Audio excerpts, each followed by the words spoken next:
À 2 doigts de quitter les réseaux sociaux. Enfin non, pas tous les réseaux sociaux, mais surtout Instagram. J'ai déjà clôturé un compte, j'ai plusieurs comptes. J'ai déjà clôturé un compte sur Instagram. Je suis à 2 doigts de clôturer mon compte principal. La raison, elle est simple. Je ne me reconnais pas dans les réseaux sociaux aujourd'hui. Je vais te dire aujourd'hui ce que j'aime, ce que je n'aime. Mais je vais parler plutôt de ce que je n'aime pas parce que le but de cette vidéo-là, c'est surtout de prendre une distance critique, un recul et puis surtout de se poser les bonnes questions. Déjà, dans un premier temps, moi, il faut savoir que quand je me suis lancé sur les réseaux, ma première volonté, c'était de m'exprimer. Il n'y avait pas de volonté de lancer un business ou quoi que ce soit. Et c'est parce qu'on m'a demandé, «Tiens Cannes, mais en fait toute ta sagesse, toute ton expérience, business», ça faisait déjà une dizaine d'années que j'entreprenais, 10, 15 ans, 15 ans même. On m'a dit: «Cannes, est-ce que tu voudrais pas, enseigner?» et cetera. Et puis j'avais aussi la frustration d'avoir, des gens qui me demandent gratuitement des informations que je répétais, je répétais. Je me dis: «Bon, comment faire en sorte que les gens puissent écouter ce que je leur dis?» Bah, quelque part, il faut qu'ils payent. Ça s'est fait comme ça de fil en aiguille, mais j'avais pas de volonté, manifeste de gagner ma vie entre autres, en faisant du contenu sur les réseaux. Et puis de fil en aiguille, je pense que j'ai trouvé en partie mon style ou ce qui m'animait, différents sujets, les profils atypiques, et puis des sujets qui m'ont emmené au début du marketing à la psychologie, au mindset, à la thérapie, à l'inconscient, des choses sur lesquelles je me suis formé au fur et à mesure, des approches thérapeutiques. Et puis, comme ça, au bout d'un moment, je suis devenu juste cette personne qui crée du contenu. Alors, je crée du contenu pourquoi? Pour plusieurs raisons. Première raison, ça répond à mon besoin de connexion et mon besoin d'expression. J'ai un besoin d'expression qui est très fort, d'où la musique, l'artistique, etc. Mais aussi ce besoin de connexion, connecter plus profondément avec des personnes. Et il y a un truc magique qui se... Alors j'avais dit que je commencerais par les... Là, je commence par les effets positifs. Il y a un truc magique qui se passe à partir du moment où vous prenez la voix, votre voix, où vous allez prendre votre place, où vous allez exprimer vos idées. Vous êtes choisi pour vos idées. Et il y a un truc que je me disais, qui pourrait paraître un poil égotique, mais j'assume. Il y a quelques années, avant d'être plus présent en ligne, en tout cas autrement que juste pour partager des idées avec des amis, il y a une part de moi qui sentait que je devais être écouté par beaucoup plus de personnes. Je me disais, j'ai des choses à dire. Je dois être entendu. C'est important que d'autres... Et il y a même des personnes qui me disaient, mais Can, en fait, toi, tu dois trop être connu. Bref, oui, ça nourrissait mon ego, mais de l'intérieur, je sentais qu'il y avait un message qui devait passer. Et ça s'est fait comme ça de fil en aiguille. Et ce qui est génial, c'est qu'à partir du moment où on ose poser, positionner ses idées, on va attirer des personnes qui résonnent avec ces idées-là. Et donc, on va attirer les personnes qui, en tout cas, sont en phase avec nos valeurs, avec nos idées. Donc, j'ai rencontré des gens exceptionnels. J'ai été invité aussi en tant que speaker, en tant qu'intervenant. J'ai fait des choses qui m'ont donné envie de faire d'autres choses en bon générateur, human design. Et donc, tout ça, c'était génial. Mais il y a un revers. Il y a quelque chose qui a changé ces dernières années. C'est-à-dire que avant, il faut comprendre qu'il y avait plusieurs barrières. La première barrière, c'était entre faire du business et faire du contenu, il y avait déjà un monde. Beaucoup de personnes essayaient de faire du business un petit peu à l'ancienne, sans comprendre qu'il fallait créer du contenu. Donc, vous alliez en ligne, tu allais en ligne, tu regardais, tu voyais peut-être une, deux personnes qui parlaient d'un sujet, puis une autre, etc. Et donc, tu pouvais rester beaucoup plus longtemps avec une personne et sur un sujet. Les algorithmes jouaient le jeu puisque les algorithmes des réseaux sociaux étaient beaucoup plus faits pour créer quelque chose qu'on pourrait apparenter à une communauté. Tu crées un Instagram, des gens te suivent, tu as ta communauté sur Instagram et ta communauté voit tes publications et donc tu développes un lien, tu entretiens un lien avec ta communauté. La même chose sur Facebook, la même chose sur LinkedIn. Les groupes Facebook avaient explosé aussi, en tout cas au début de mon activité. Donc on avait, si tu veux, une proposition qui n'était pas énorme autour des sujets et des personnes qui pouvaient cristalliser, fédérer autour de ces sujets. Et puis, sont venus de plus en plus de personnes comme moi, plus ou moins bien informées et intentionnées, qui disaient oui, il faut créer du contenu pour être visible. ce qui est tout à fait vrai dans une certaine mesure. Donc les gens ont créé du contenu, il y en a eu de plus en plus. Sauf que tout le contenu n'était pas bon. Alors, le tri se faisait facilement. Il y a le bon contenu, il y a le mauvais contenu. Le bon contenu, on a envie de le regarder, on a envie de le lire, on a envie de s'attacher aux personnes dans une certaine mesure. Et puis le mauvais contenu, il donne pas envie de s'engager, donc les gens lâchaient vite. Et on avait une petite partie des personnes qui fédéraient, cristallisaient une bonne partie de leur audience. Tout ça, entre guillemets, ça a fait une espèce de tri naturel. Mais, l'IA s'en est mêlée. En fait, je vais même, c'est pas dans la même temporalité, mais je parlerai d'un autre effet. Mais l'IA s'en est mêlée. Qu'est-ce qu'elle a fait l'IA?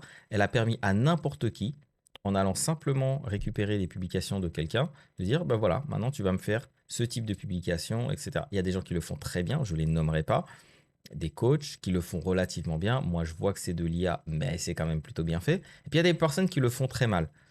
Et ça a donné une espèce de surproduction, puisque la production de contenu qui demandait de l'audace, qui demandait des compétences, qui demandait, alors encore plus si tu voulais filmer, maintenant encore une fois avec les clones en IA, même la notion de se filmer, il n'y a plus trop la barrière à l'entrée de il faut absolument que je sois voilà, bankable, il faut absolument que j'ai du matos, tu n'as même plus besoin. Est-ce que c'est bien, c'est pas bien? Je sais pas, mais ça existe. Et donc progressivement, on est arrivé vers quelque chose où la barrière à l'entrée s'est de plus en plus baissée, voire même, je dirais, elle s'est effondrée. Parce qu'en fait, aujourd'hui, tu as plus besoin d'énormément d'efforts pour pouvoir produire du contenu. Tu peux arriver sur un sujet sur lequel tu ne comprends absolument rien et produire du contenu relativement pertinent. Est-ce que c'est du contenu qui est incarné? Est-ce que c'est du contenu qui est expérimenté? Non. Mais c'est du contenu qui est relativement pertinent. Puis l'IA qui fait d'elle-même, si toi tu vas et tu lui poses des questions, bah, elle va te faire du contenu sur mesure, pertinent et sur mesure. Encore une fois, est-ce qu'elle dit toujours la vérité? Absolument pas. Est-ce qu'elle se plante? Oui. Est-ce que c'est parfait? Non. Mais ça fait souvent le job pour faire les premiers pas.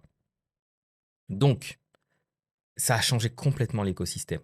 Ça a changé la manière dont les personnes consomment le contenu. Ça a changé la manière dont les personnes produisent du contenu. Mais il s'est passé aussi autre chose. C'est l'arrivée et surtout l'explosion de TikTok.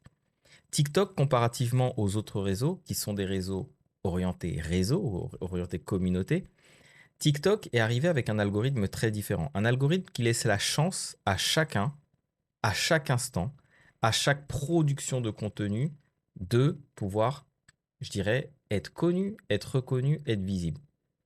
Tu me diras que c'est bien, ça laisse la chance à chacun, mais qu'est-ce qu'ils ont dû faire en échange? Parce qu'il faut bien comprendre qu'il y a un coût très très élevé. Si tu peux être découvert par n'importe qui, ça veut dire que les personnes voient n'importe qui.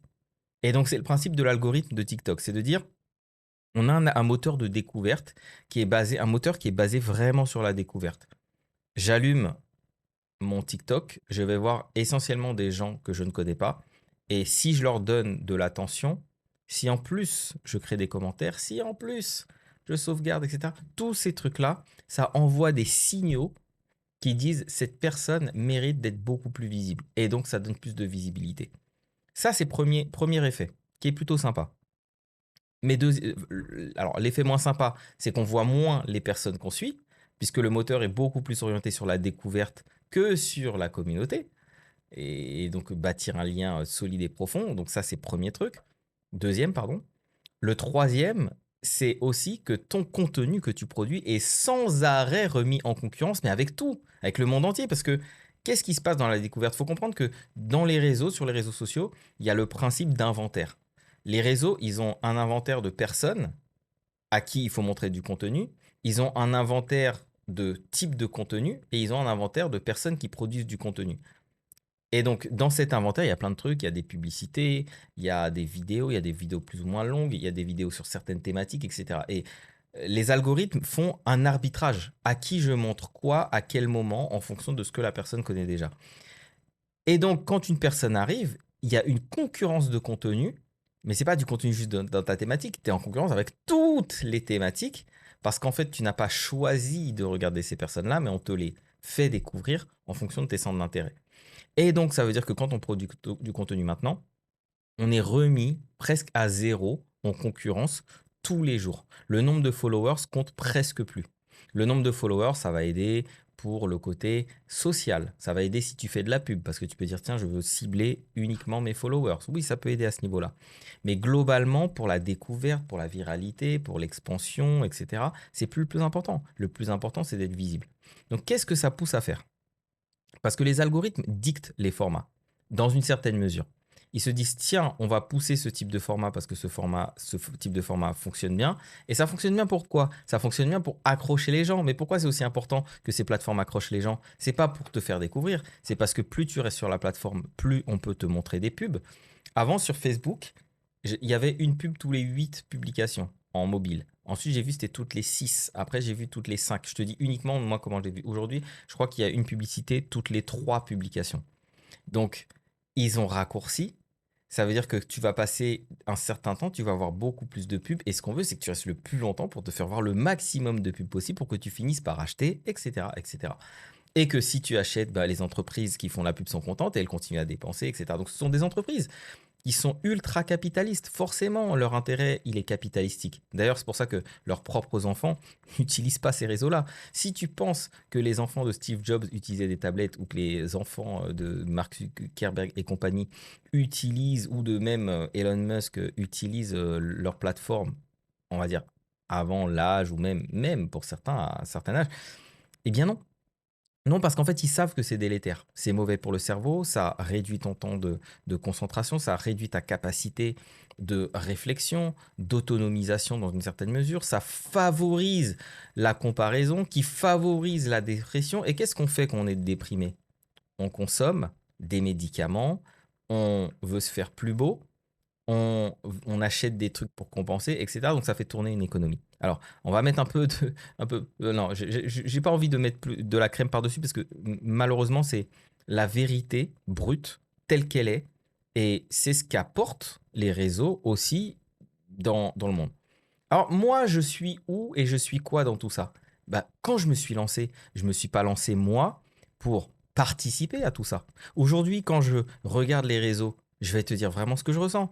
J'ai l'impression que tout le monde se copie, qu'il n'y a pas d'originalité, que tout le monde essaye de te dire quoi faire, quoi penser. Et quelque part, j'en peux plus d'ouvrir mon Instagram, mon Facebook, mon LinkedIn et que tout le monde me dise quoi faire, quoi manger, comment respirer, comment faire du sport. Et je crois que je contribue quelque part à ça aussi, dans une certaine mesure. Alors, j'y contribue le moins possible, avec conscience, mais il y a des jeux auxquels j'ai pas envie de jouer. J'ai pas envie de jouer aux jeux de uniquement capter l'attention en faisant certaines choses particulières dont je sais qu'elles ont l'effet de produire plus d'attention. Ça ne m'intéresse pas. Moi, ce qui m'intéresse, c'est de d'apporter quelque chose, de me dire, dans ce que j'ai apporté, il y a eu une prise de conscience, il y a eu une prise de recul, il y a eu une évolution dans la pensée de la personne. Et en ça, je me considère plus comme un leader d'opinion, donc quelqu'un qui va partager ses points de vue, ses opinions, et puis libre aux personnes de mener la réflexion, plus que quelqu'un qui a envie de dire qu'est-ce qu'il faut faire pour avoir des clients, etc. Et d'ailleurs, c'est pour ça que en vrai, j'ai pas tant de contenu que ça qui parle de ces sujets-là. Je pense qu'aujourd'hui, je le pensais déjà par le passé avec YouTube, etc., les livres, mais aujourd'hui, clairement, c'est quasiment une commodité et qu'aujourd'hui, on a besoin de personnes qui parlent vrai. Parle-moi de ton expérience. Parle-moi de éventuellement ton expertise, mais pas juste dans des termes que je pourrais retrouver dans ChatGPT. Comment toi tu la vis, ton expertise, avec ton regard, avec tes lunettes, parle-moi de tes valeurs, parle-moi de ta vie même, si elle entre en résonance avec le sujet dont tu parles. Et je suis tombé sur certaines vidéos, une vidéo en particulier où j'ai vu juste un père et son enfant qui rigolent. Pas de citation, pas de leçon, pas de description, juste un partage honnête, sincère, brut. Et je trouve que ça manque. Je trouve que ça manque cruellement et tout le monde a envie de briller. C'est un petit peu comme si on était dans une salle où tout le monde jactait pour être visible, pour être entendu. Et qu'à un moment, j'appuyais sur pause et le silence. Et quelque part, aujourd'hui, c'est ce silence auquel j'ai envie de participer C'est ce silence que j'ai envie aussi de produire, le temps, prendre le temps. Et prendre le temps, ça ne se fait pas n'importe où, ça ne se fait pas avec n'importe qui. Il y a des junkies de l'attention qui ont ce besoin de passer d'un truc à un autre. Et ils sont devenus malades. Le temps d'attention s'est largement, considérablement rétréci ces dernières années à cause de ça. On est éduqué, on est biberonné à garder l'attention la plus courte possible. Ça a commencé il y a bien longtemps avec les formats musique radio formatés d'une certaine manière. D'ailleurs, Skyrock a été beaucoup décrié, dont par Booba et d'autres rappeurs qui disaient mais les radios imposent des formats à la musique et donc la musique est façonnée par la radio. Il faut des morceaux forcément avec refrain, machin, un truc qui arrive au bout de tant de temps, mixé de telle manière pour que ça se fonde bien avec le reste. Et donc les radios qui ont eu pignon sur rue à un moment ont imposé leur format. Et bien on vit exactement la même chose avec les algorithmes. On a commencé avec, parce que dites-vous que la radio, c'est pas créé par vous et moi. La radio, c'est créé par des chanteurs, des musiciens qui sont diffusés en radio, et puis voilà, des radios qui, avec des animateurs, qui créent des formats, etc. Et nous, on était là en tant que consommateurs. L'arrivée des blogs a changé un truc radical. C'est qu'on est passé de consommateurs à créateurs. Et les blogueurs ont été ces premiers particuliers à avoir une espèce de pouvoir sur les marques. Ça, c'était au début. Puis ensuite, les marques se sont dit, attends, si les influenceurs peuvent faire en sorte qu'on vende ou qu'on vende pas, on va se les mettre dans la poche. Donc on fait quoi pour se les mettre dans la poche? Ben, on va leur graisser la patte. Tu viens, au début je te donne des produits, puis je te mets en avant, puis je te fais ci, puis je te fais venir dans un vernissage, puis ceci, puis cela. Puis c'est humain. Ils vont faire quoi, les blogueurs? Ils vont simplement dire qu'ils ont aimé la marque, qu'ils aiment ou pas d'ailleurs, pour continuer à avoir des bénéfices. Et puis ensuite, ça s'est transformé en influenceur.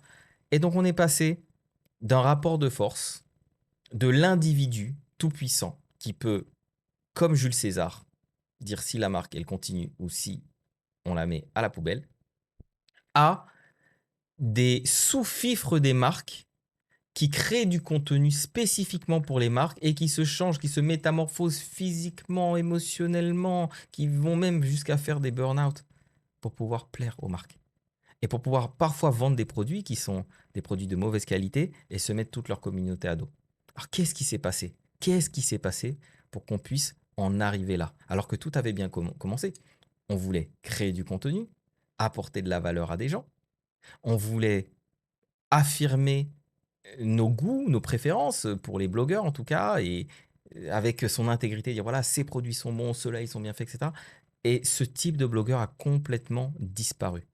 Il y a alors Lucas, je me souviens plus de son nom de famille, mais qui a une chaîne YouTube et qui est aussi sur Facebook, qui parle de vêtements et il est assez libre. Il parle des vêtements avec la qualité. On sent le passionné, on sent l'expert. Mais ça manque. Aujourd'hui, tout le monde veut plaire à tout le monde et tout le monde va se compromettre pour plaire à tout le monde.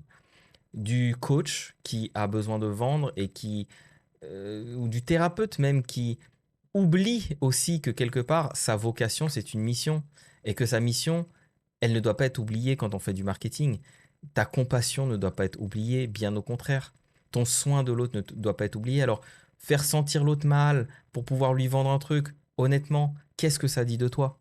Et donc, moi, je fais en sorte de participer le moins possible à ça.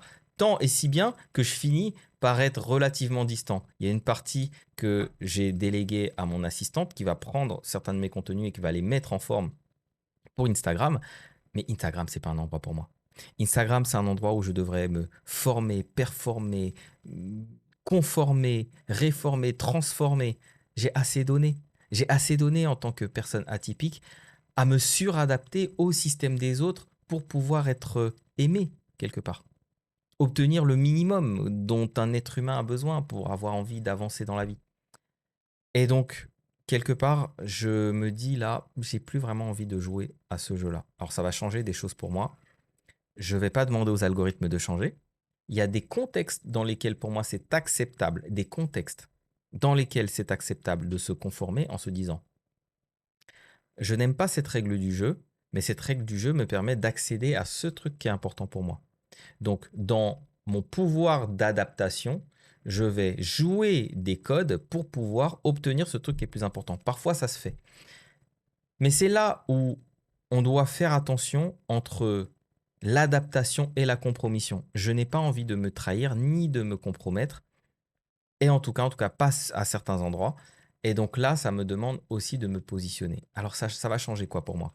Ça va changer le fait que oui, j'ai bien réalisé qu'à certains moments, je me mettais dans un mode performance. Je performe, je mets mon masque du performant pour créer certains contenus sur Instagram. J'entends bien, c'est pas du tout le cas sur Facebook. Facebook, pour moi, c'est un peu comme mon journal intime. J'y suis le plus transparent, le plus authentique, le plus vrai que je peux selon mon niveau de conscience. Mais en tout cas, je me sens authentique.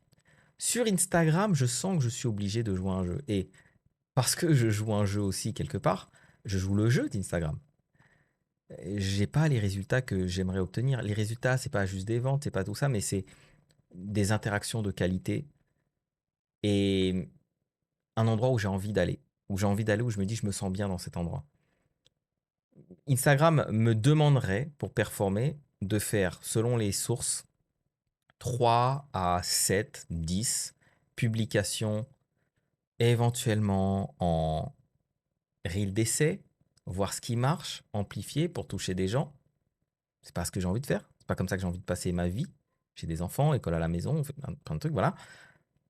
Ça me demanderait aussi de faire des formats qui fonctionnent.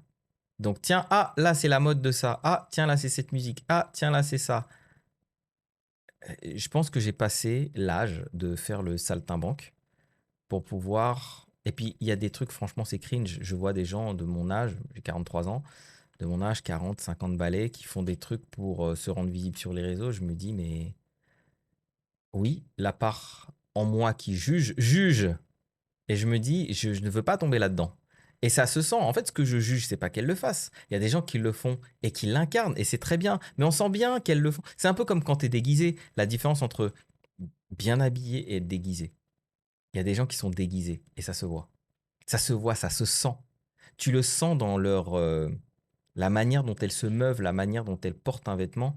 Elles ne l'incarnent pas. Et ça fait l'unanimité. Donc, moi, c'est pas ce que je veux.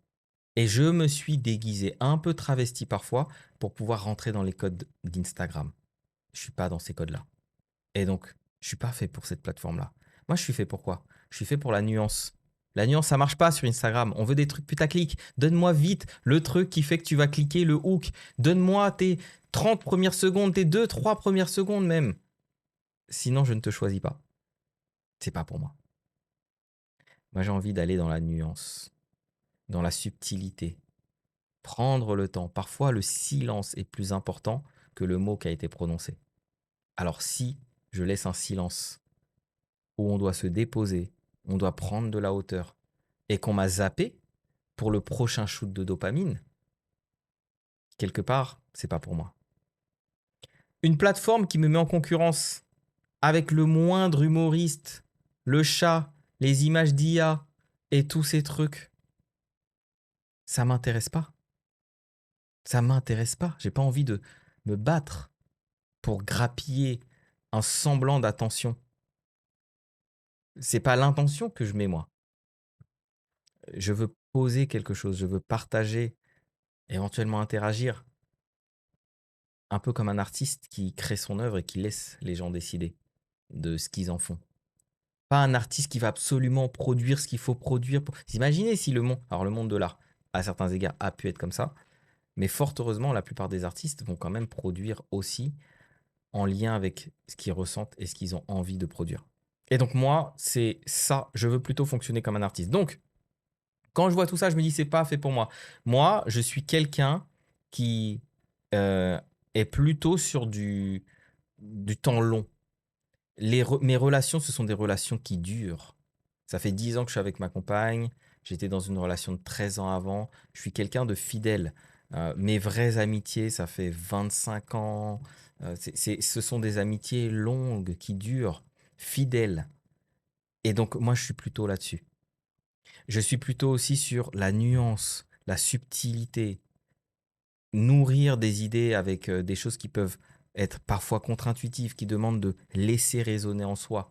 Pas d'aller juste après le prochain reel et d'avoir déjà oublié ce que tu as vu il y a 5 secondes. Et puis en fait, parle-moi des reels qui t'ont marqué il y a un mois et plus. La plupart des gens les auront oubliés. C'est du contenu jetable. C'est vraiment du contenu jetable. Ce sont des amuse-gueules. Si je te demande de me parler d'une vidéo, d'un livre qui t'a marqué, tu pourras m'en citer plein. Tu pourras peut-être même me dire ce que tu faisais au moment où tu as lu un passage qui t'a marqué. Parce que tu t'es posé, tu as réfléchi, tu as regardé dans le vague, tu as ressenti quelque chose. Ça t'a peut-être chamboulé. Eh bien, moi, je suis plutôt fait pour créer ça que de créer ces trucs éphémères, évanescents. Le côté éphémère, évanescent, je peux l'avoir à d'autres moments. Je danse, quand je danse, c'est éphémère. Mon pas, à ce moment-là, etc., il n'existait pas avant, il n'existera pas après. C'est quelque chose qui existe sur l'instant présent. Ça me va. Mais par contre, sur ce que j'ai à transmettre, j'ai plutôt envie d'être dans quelque chose qui dure. Donc, c'est quoi les plateformes qui sont adaptées à ça et adaptées aux personnes qui se sentent plus à l'aise avec ça? Podcast. J'ai pas envie de faire un podcast vidéo, ça ne colle pas avec la vie que je veux avoir et que j'ai déjà. Il peut y avoir une mailing list, une newsletter. J'ai fait des mails qui sont de vraies masterclass, de vraies masterclass. J'ai jamais eu autant de personnes qui m'ont dit qu'ils ont imprimé des emails. Il y a même quelqu'un qui m'a dit qu'il a fait un classeur, pas avec tous mes emails, mais avec les meilleurs emails, parce que pour lui, ce sont des masterclass. Ça dure. Vous imaginez, quand même, on dit, Cannes, je vais imprimer un email, un truc numérique, pour que ça dure. Autant que j'aille sur des choses qui durent, si c'est ce que ça inspire aux personnes. J'ai fait des lives de 2 heures, de 3 heures. L'hiver dernier, même un qui a duré 8 heures. Un atelier live, 8 heures. Il m'a dit, mais qui sont les fous qui écoutent quelqu'un pendant 8 heures? Ah, visiblement, il y en a. Et c'est à ces gens-là que j'ai envie de parler. Les gens qui ne se découragent pas de voir du texte, où ils se disent, ça peut probablement faire changer une chose en moi, ou deux. Et YouTube, c'est aussi un endroit qui est fait pour YouTube, liste email. J'aurais pu dire dans une certaine mesure euh, LinkedIn, mais LinkedIn est en train de changer et de se TikTokiser aussi. Facebook a une portée très faible, globalement, mais reste quand même dans un mode où on voit les gens. Il reste fidèle à ça. Est-ce que Facebook va se TikTokiser? Ils ont commencé à le faire avec les Reels. On verra avec le reste du contenu.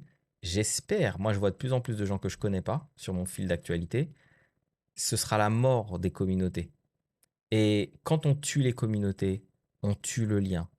On est sur des relations sans enjeu, des relations où on n'est pas vu.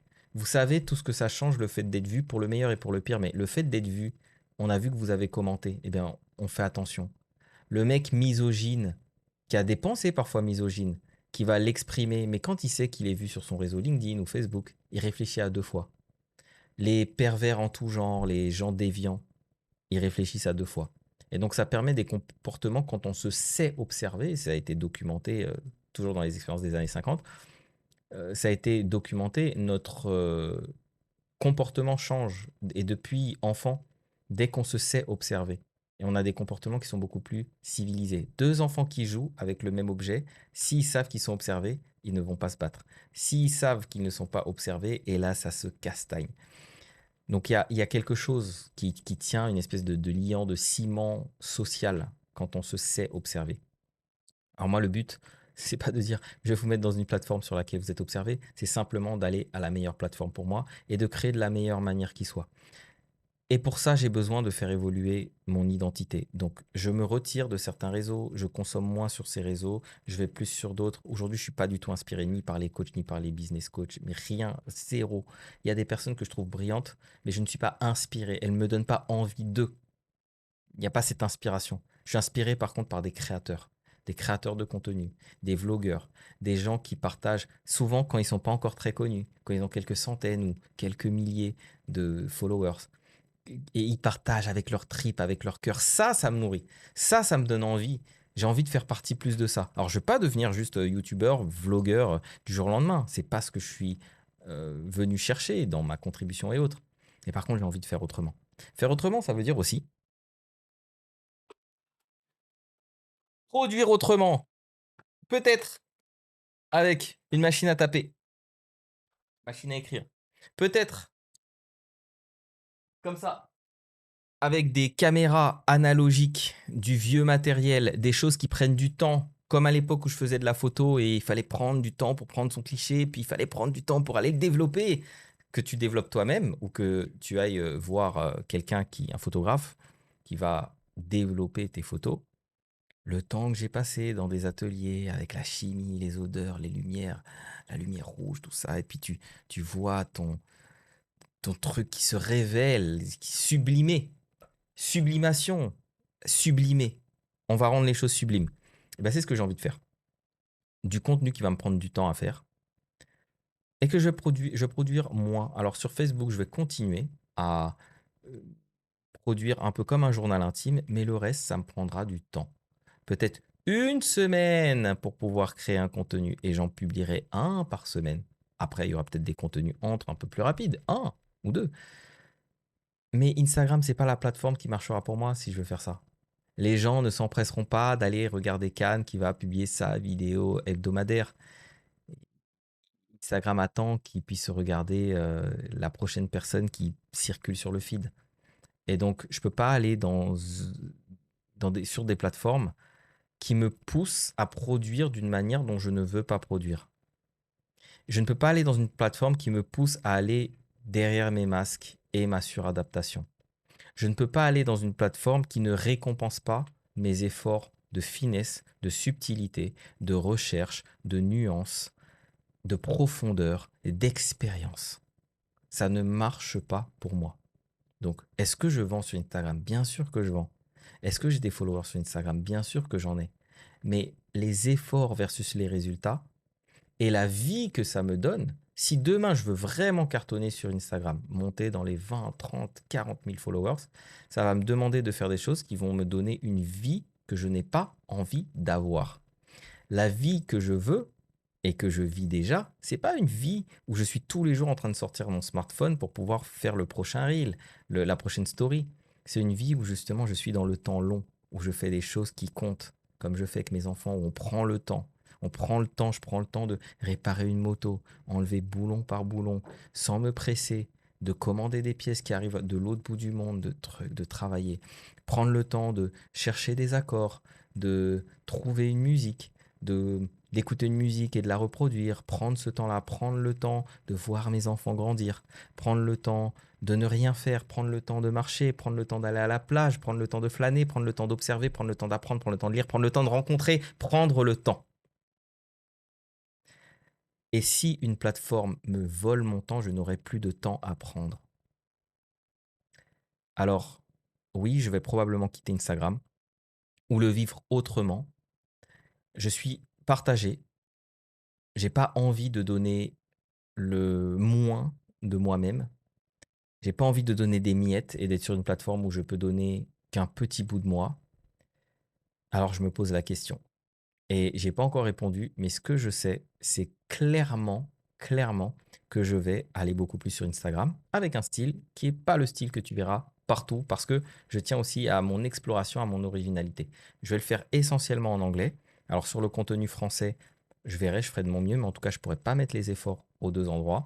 Et mon avenir est clairement plus à l'international, en anglophonie, mais je resterai toujours présent en francophonie parce que j'ai toujours l'envie d'accompagner mes amis francophones et pas forcément les pousser à comprendre l'anglais ou à le parler couramment pour pouvoir obtenir mon aide.